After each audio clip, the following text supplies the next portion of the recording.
Another fucking Earth, muttered Weiss, tossing a cold cup of instant coffee into the trash. It's a goddamn mirror. Same plate tectonics, same atmospheric composition. Hell, same anthropogenic carbon spikes in their goddamn atmosphere. Somebody tell me I'm hallucinating.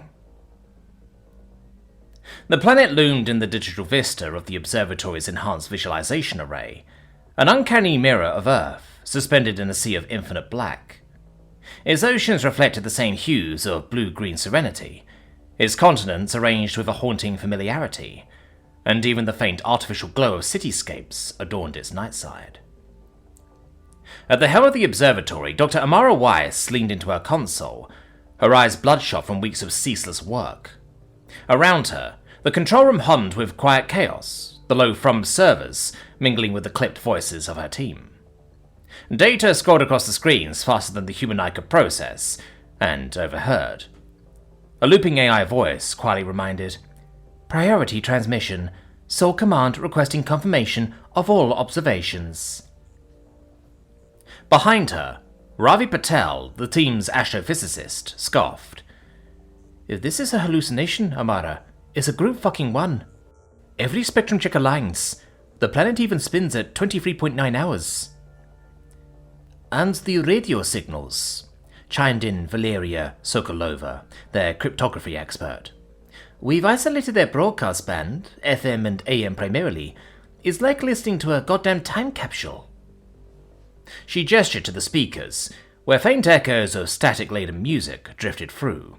90s pop, talk radio, even a garbled advertisement for something called Schmidt's Supermart. Weiss stared at the projected image of the planet, her lips curling into a bitter smirk. "They're us, aren't they? Or something damn close. Late 21st century, on the cusp of self-destruction or salvation, and we're just sitting here like voyeurs watching their history play out." The revelation had escalated to the highest echelons of humanity's fragile governance. What had begun as a curiosity in the orbital observatories of Earth's L5 station quickly spiraled into an existential debate. The United Nations Coalition for Space Exploration, UNCSE, long fractured by post-resource collapse geopolitics, found itself thrust into reluctant unity. In the sterile command room of the UNS Celestial Vanguard, Captain Malik Adebayo stood amidst his British officers, their faces grim with the weight of the mission. The ship was an Ark-class exploration vessel, bristling with every piece of diplomatic and defensive technology humanity could scrape together. "Let's be clear," Malik began, his voice razor-sharp. "This isn't some Star Trek kumbaya shit. The odds of this going sideways are off the fucking charts. We are not gods, not saviors. We are diplomats, begrudgingly. And if this goes bad, we've got protocols to make sure we come out of it alive."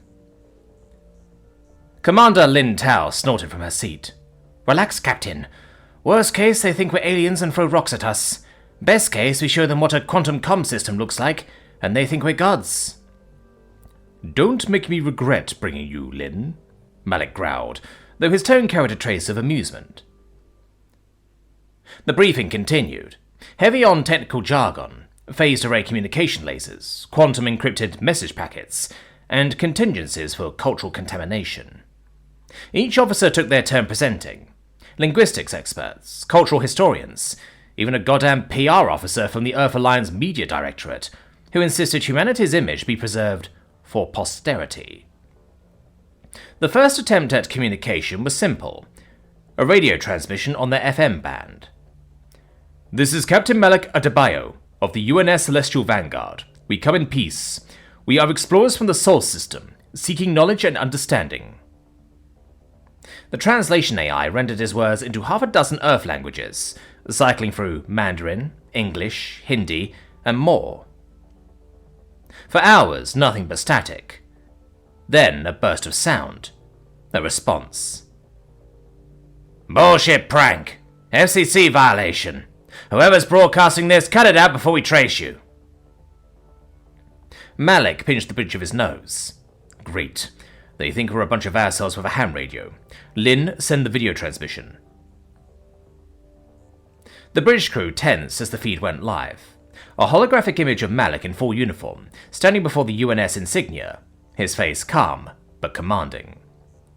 "People of the other Earth," he began, the words feeling surreal even as he spoke them.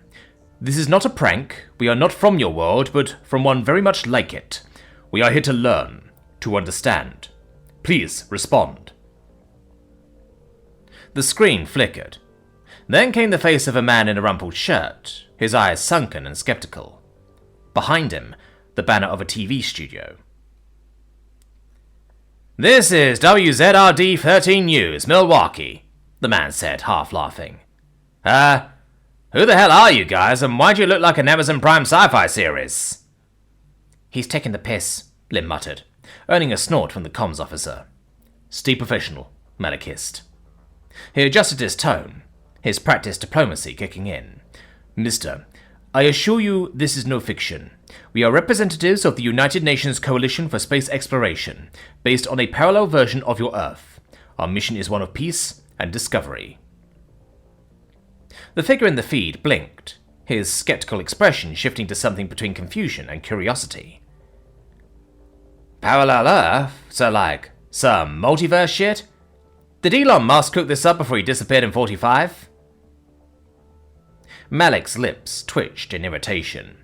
"We're more than willing to provide proof. Perhaps your government would prefer to handle these discussions?" The man chuckled nervously, rubbing the back of his neck. "Yeah, good luck with that. Our government's been a shit show since the Resource Wars. Best you'll get is some bureaucrat from the Unified Earth Council trying to spin this for votes." "Resource Wars?" Lim whispered to Malik, her brow furrowing. He filed it away for later. The anchor leaned forward, his tone shifting. "All right, let's say I believe you. What do you guys want? Why risk blowing our collective minds with whatever this is?" Malik hesitated. It was a fair question, one he'd been asking himself since the mission began. He straightened, his voice firm. "We believe our worlds have much to learn from one another. Your history mirrors our own in many ways, and understanding those parallels could benefit both our civilizations." He raised an eyebrow. "And what's the catch?" "No catch," Malik said. "But cooperation requires trust, and trust starts with communication." The journalist's skeptical facade cracked just slightly. "Okay, I'll bite. But if you guys turn out to be some kind of alien overlords, don't say I didn't warn everyone." He smirked. "You've got my number. Good luck convincing the rest of the planet." Before Malik could respond, Lin Tao, monitoring the secondary channels, perked up. "Sir, we've got chatter. Their military is picking this up. Looks like NORAD has intercepted the signal." "Perfect," Malik muttered, his patience thinning. He signaled Lin to mute their feed temporarily. "Keep this guy on the line for now, but prepare a more formal message for the brass. If they're as trigger-happy as we were in the 21st century, we need to tread carefully." Lin grinned. "Oh, come on. Where's your sense of adventure, Captain? A little chaos makes things interesting." Malik shot her a glare. "Not when nukes are on the table."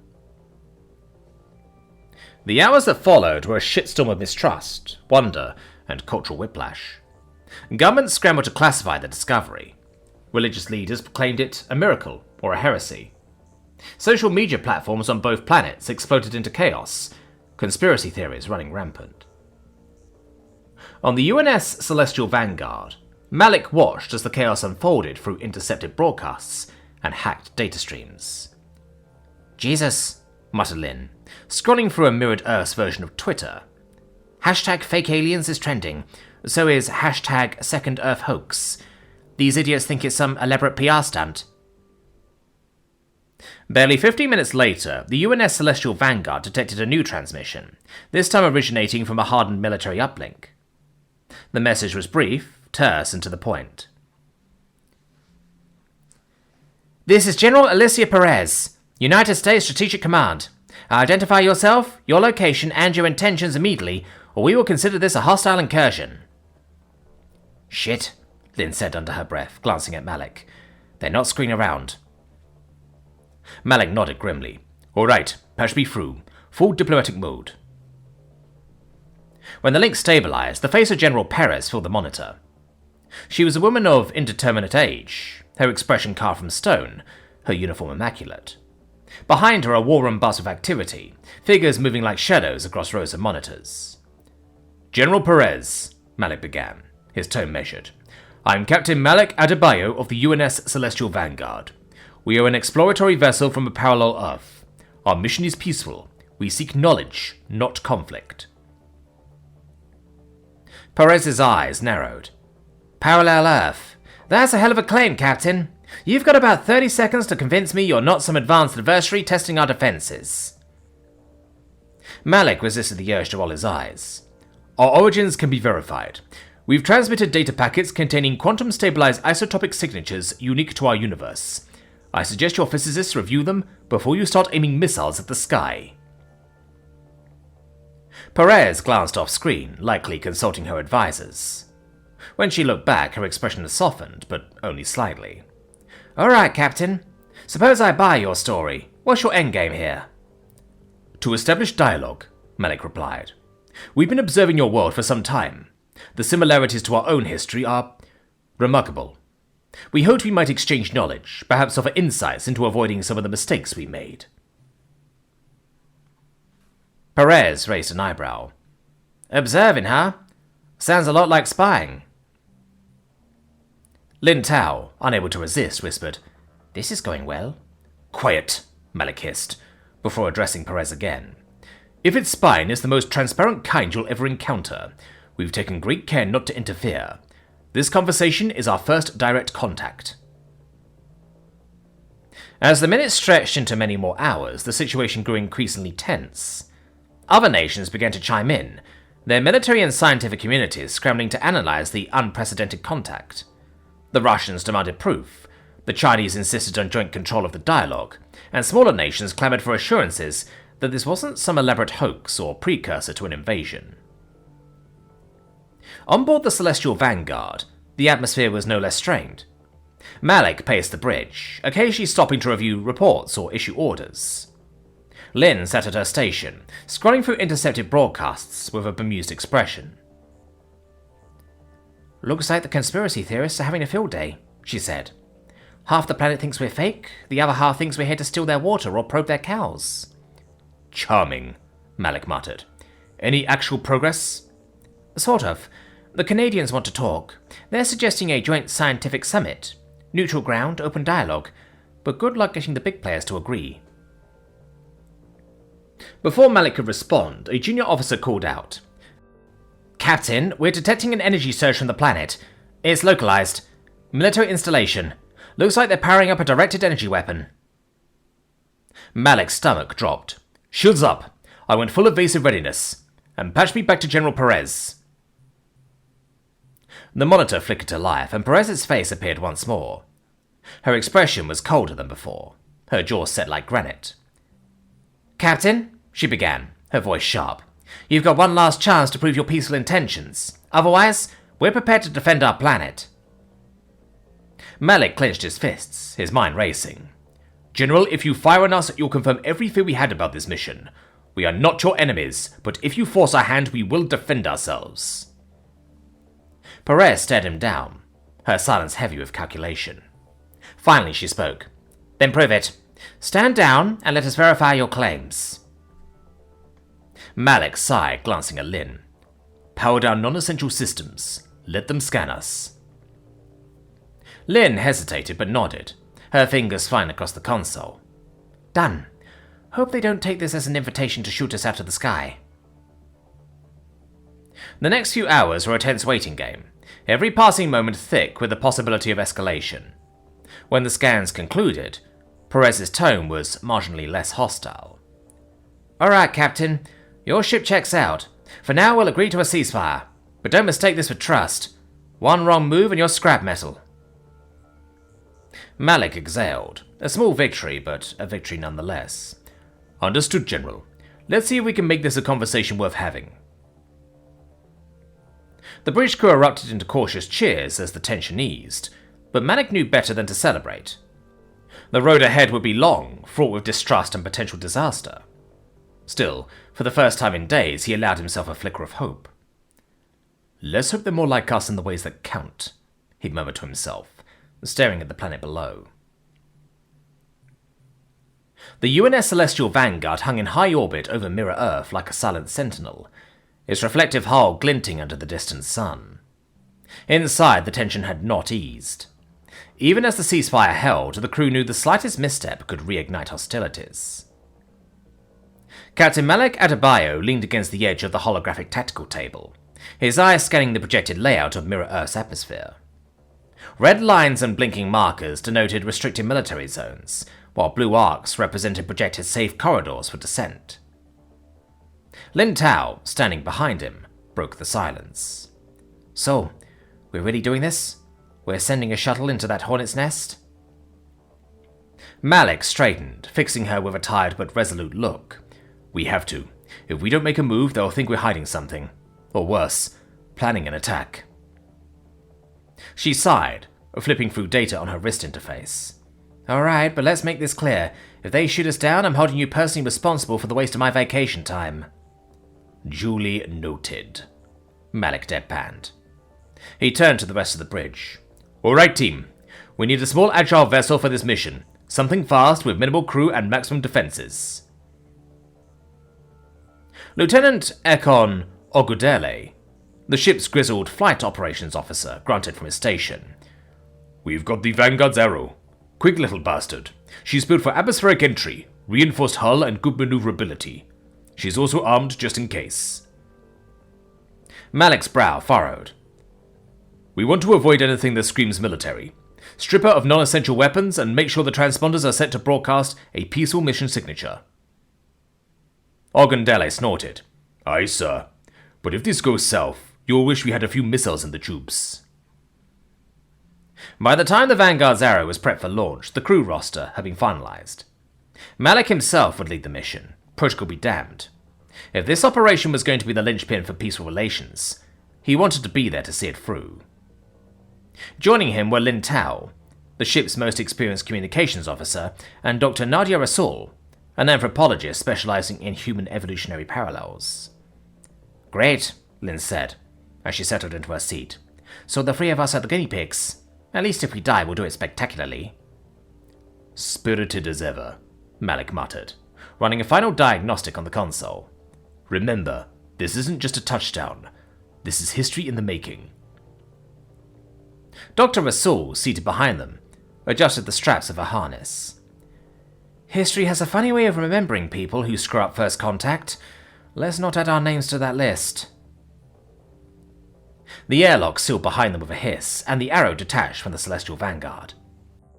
The sudden weightlessness of orbit enveloped them briefly before the thrusters engaged, propelling them toward the blue and green expanse of Mirror Earth below. As the Arrow cut through the planet's upper atmosphere, the crew was silent, focused on the instruments and the external view. The craft's heat shields glowed orange, the temperature spiking as they breached the thermosphere. "This is the easy part," Lin quipped, her hands flying over the controls. "It's the landing and not getting shot at that worries me." "Keep your focus, Lin," Malik said, his tone sharp but not unkind. "We're threading a needle here. I want this to be as smooth as possible." Ahead, a designated landing zone came into view, a barren stretch of desert miles away from any populated areas. It had been chosen after tense negotiations with General Perez and her counterparts, a neutral site where they could establish a temporary foothold. Ogundele's voice crackled over the comms. "Arrow, this is Vanguard. You're clear for descent. Keep it clean, Captain." Malik smirked despite the tension. "We'll do our best, Deacon. See you on the other side." As the Vanguard's Arrow burned through the lower stratosphere, the instruments began to scream warnings. The targeting radar blinked to life, its tone an insistent, high-pitched wail. Lin Tao's hands flew across her console, silencing the alarms with practiced efficiency. "Got something on our 6, Lin muttered, her eyes narrowing as she scanned the incoming data. "Multiple somethings, actually. Looks like... Oh, you've got to be kidding me. Captain, we've got bogies. Primitive jets, but they're packing heat." Malik's jaw tightened as he leaned over her shoulder. The external cameras painted the picture clearly. A squadron of sleek grey fighter jets streaking through the atmosphere, their afterburners glowing like angry eyes. Their weapon systems were hot, targeting the arrow with an unnerving precision that belied their antiquated designs. "Type?" he asked tersely. "F-35s or something close. Late 21st century models," Lin replied. "Subsonic in the thicker air, but they're armed to the teeth. Looks like missiles, some old-school cannons. Nothing we can't outpace." "But outpacing isn't the mission," Malik cut in. "They're here to escort. Or test us." Dr. Rasul, strapped into a seat behind them, leaned forward. "You mean they're poking the bear to see if it bites?" "Exactly," Malik said grimly. "And biting back isn't an option." The fighters closed in, moving into classic V-shaped formations on either side of the arrow. Their cockpits were visible now, and Malik could make out the silhouettes of the pilots. Humans. "Comm systems are lighting up," Lin said, patching the signals through. The bridge filled with static before a sharp voice cut through. "Unidentified craft, this is Captain Marcus Steele of the United States Armed Forces. You are entering restricted airspace. Reduce your speed immediately and comply with the designated escort formation. Failure to comply will result in engagement." Malik took a steadying breath and activated the comms. "Captain Steele, this is Malik Adebayo, commanding the UNS Vanguard Zero. We're here on a diplomatic mission under your own ceasefire terms. Let's not escalate this." There was a long pause, during which the fighter jets tightened their formation. Steele's voice returned, cold and sharp. "A diplomatic mission doesn't involve flying a stealth craft unannounced into sovereign airspace. Follow the escort pattern, or face consequences." "Hostile lot, aren't they?" Lin murmured, eyes flicking between their altitude and the escort planes. "What's the play, Captain?" "We follow. No sudden moves. Let them play Alpha Dog for now," Malik said. "But keep the shields ready. If this turns into a shooting match, we survive first. Diplomacy second." The arrow slowed, falling into formation with the jets as they guided it toward the barren landing zone. The desert below stretched endlessly, its sand shimmering under the midday sun. From the external cameras, the arrow's reflective hull stood in stark contrast to the dull painted steel of the jets escorting it. In the cockpit of one of the fighters, Captain Steele eyed the alien craft through his HUD. The thing looked more like a silver dart than a spaceship, with its seamless surface and faint blue glow at the seams. It wasn't armed, or at least not visibly, but Steele didn't trust anything about it. "Visuals don't match anything in the database," Steele muttered into his comm. "Closest analog is one of our own experimental designs, but this thing's at least 60 fucking years ahead of us. Overwatch, do you copy?" "Copy, Steele," came the voice of a ground controller. "Maintain escort and prepare for contingency plans. We've got sounds on standby if they break formation." As the formation descended below 10,000 feet, one of the jets on the arrow's starboard side veered slightly out of position. Malik noticed the shift immediately. "Lin?" he asked, keeping his voice steady. "Yeah, I see it," she said, her tone growing tense. "He's locking on." "Locking? What?" Dr. Rasul nearly bolted upright, her face pale. "I thought this was an escort." "It is," Malik said grimly. "Until they decide they're done playing nice. Lin, shoots to maximum. Don't give them a reason to think we're hitting back." The lock-on warning blared again, and moments later, the rogue fighter fired a missile. It streaked toward the arrow, leaving a contrail of white smoke in its wake. "Brace!" Malik shouted. The missile slammed into the arrow's energy shield, detonating in a fiery blossom that rocked the ship but left its hull unscathed. The fighters scattered momentarily, caught off guard by the sheer power of the defense system. "Steele!" Malik barked into the comm. "Tell your people to stand down. We're not here to fight, but if you push us..." The fighters' comms came alive with overlapping voices. "What the hell was that?" one pilot yelled. "It just ate a direct hit." "Hold fire! I repeat, hold fire!"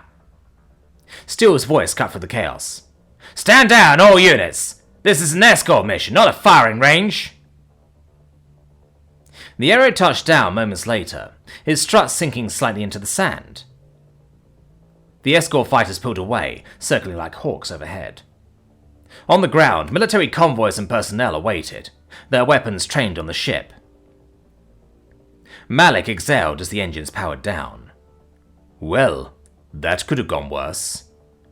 Could have gone better too, Lin shot back. Next time, how about we skip the missile test? Dr. Rasul shook her head. This isn't diplomacy. This is a standoff with words. Then let's hope our words are better than theirs, Malik said, stepping toward the airlock. Let's go meet our neighbors. The hatch hissed open, and a ramp extended, the desert heat rushing in. Malik was the first to step out, his boots crunching against the sand. Behind him, Lin and Dr. Rasul followed, the latter already recording notes on a handheld device. In the distance, a convoy of military vehicles approached, their dust trails rising like smoke signals. Helicopters hovered above, their rotors slicing the air in a rhythmic hum. Here they come, Malik said, shielding his eyes from the sun. Stay calm, stay professional. Lim muttered under her breath. Professional. Got it. No flipping off the guys with the guns. The convoy stopped several meters away and soldiers disembarked, their movements precise and wary. General Perez emerged from an armored vehicle, flanked by a contingent of heavily armed personnel. She approached with measured steps, her eyes scanning the trio before her. Malik stepped forward, raising his hand slightly in a gesture of openness. General Perez, thank you for agreeing to this meeting. She stopped a few feet away, her expression unreadable. You're braver than I expected, Captain. Most people in your position would have sent a drone or stayed in orbit. Bravery or stupidity, Malik replied, his tone light. The line gets blurry sometimes. Perez's lips twitched, almost forming a smile. Let's hope it's the former. Now, let's talk. But I'll warn you, my patience for bullshit is thin. The dry, scorching wind swept across the barren desert as the two delegations faced each other like ancient armies on the verge of battle. General Perez scrutinized Malik's team with sharp, assessing eyes. Her soldiers remained stoic, their weapons at the ready but not raised, a show of restraint that felt as fragile as glass. Captain Malik, Perez said, folding her arms, you've come a long way to talk. Let's hear it. Why should I believe anything you say? Malik straightened, hands open and at his sides. Because the truth doesn't care about belief, General. What we've discovered, this connection between our Earths, changes everything. Deny it, dismiss it, call it a hoax if you want, but the facts remain, and we're here to share them. Perez's jaw tightened. Share, right. You mean study us like lab rats, dissect our culture, harvest resources? Dr. Rasul stepped forward, her voice measured and calm. General Perez, I'm an anthropologist, not a spy. My only goal is to understand. Whatever similarities and differences exist between us are too important to ignore. Don't you think your people deserve to know the truth?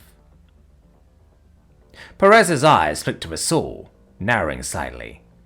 And if that truth is dangerous? It always is, Lin Tao interjected, her tone sharp. But ignorance is worse. You think keeping your people in the dark will protect them? It won't. Sooner or later, someone's going to figure it out, and when they do, you'll have a mess on your hands. Perez held Lin's gaze for a long, tense moment before turning back to Malik. Fine. Let's say I'm willing to listen, but I want proof. Real proof. Not pretty speeches. Malik nodded. We anticipated that. With your permission, I'd like to bring you aboard our vessel. You can see the data for yourself, meet our crew, and ask any questions you want. Perez let out a sharp laugh. You think I'm going to walk onto your ship unarmed, surrounded by your people? Do I look stupid? I wouldn't suggest it if I thought you were, Malik said evenly. Bring a security detail if it makes you feel safer. We have nothing to hide. An hour later, the Arrow ascended, carrying Malik's team. General Perez and a squad of her most trusted soldiers. The atmosphere in the cabin was thick with tension, the Mirror Earth soldiers gripping their rifles tightly as they eyed every control panel and monitor. Lin leaned toward Malik and whispered, Pretty sure one of them is ready to shoot me if I sneeze. Then don't sneeze, Malik muttered back. Perez remained silent, her face a mask of control, though her eyes betrayed a flicker of unease as they broke through the upper atmosphere, and the vast expanse of space opened before them. The celestial vanguard came into view, its massive bulk gleaming against the stars. Impressive, Perez admitted begrudgingly. Bigger than anything we've got, but big ships don't make good intentions. Malik allowed himself a small smile. No, but they do help keep everyone honest. The docking procedure was smooth, though Perez's soldiers bristled as they disembarked into the Vanguard's brightly lit corridors. Malik led them to a secure briefing room, where holographic displays flickered to life, showing detailed scans of Mirror Earth alongside historical data from both worlds. Dr. Rasul took the lead, her voice steady and authoritative. General, what you're seeing here is incontrovertible evidence. The geological records, the atmospheric composition, even the tectonic patterns. They're identical to Earth's. But it's not just the planet, it's the people. Your history aligns with ours almost perfectly until the late 21st century, where divergence begins. Perez's frown deepened as the hologram shifted to show images of key historical figures, side by side with their Mirror Earth counterparts. You're telling me that our entire civilization is some kind of cosmic copy? Not a copy, Malik said. A parallel. For reasons we don't fully understand, our Earth and yours seem to have developed in near-perfect synchronicity. The differences we're seeing now are the results of decades of divergence. Perez leaned back in her chair, her arms crossed tightly. And what do you want from us? Cooperation? Trade? Access to our technology? None of the above, Malik said. We want dialogue, understanding. This is uncharted territory for all of us, and the last thing anyone needs is another Cold War. As the hours passed, Perez's skepticism began to erode, replaced by cautious curiosity. Her soldiers remained watchful, but even they seemed to relax slightly as the discussions continued. By the time they returned to Mirror Earth, a tentative agreement was in place. A joint exploratory mission to uncover the origins of the two Earths and the forces that had linked them. In the weeks that followed, a smaller mixed team was assembled. Scientists, engineers, linguists, and security personnel from both sides. The mission's goal was ambitious: to explore the uncharted region of space, where the anomaly connecting the two worlds was believed to exist. For the first time in living memory, two civilizations, separated by an impossible gulf, had taken the first steps towards a shared future. Yet as Malik watched the preparations from the Celestial Vanguard's observation deck, he couldn't shake a lingering sense of unease. "Penny for your thoughts?" Lynn asked, appearing at his side. Malik gave a faint smile. Just wondering how long this fragile alliance will last. Trust doesn't come easy. Not for them and not for us. Lynn snorted. "Trust is overrated. Mutual interest is what keeps people in line. As long as we're useful to each other, we'll manage." "Maybe," Malik said. He turned back to the viewport, his eyes fixed on the distant starfield. "But if we're wrong, God help us all."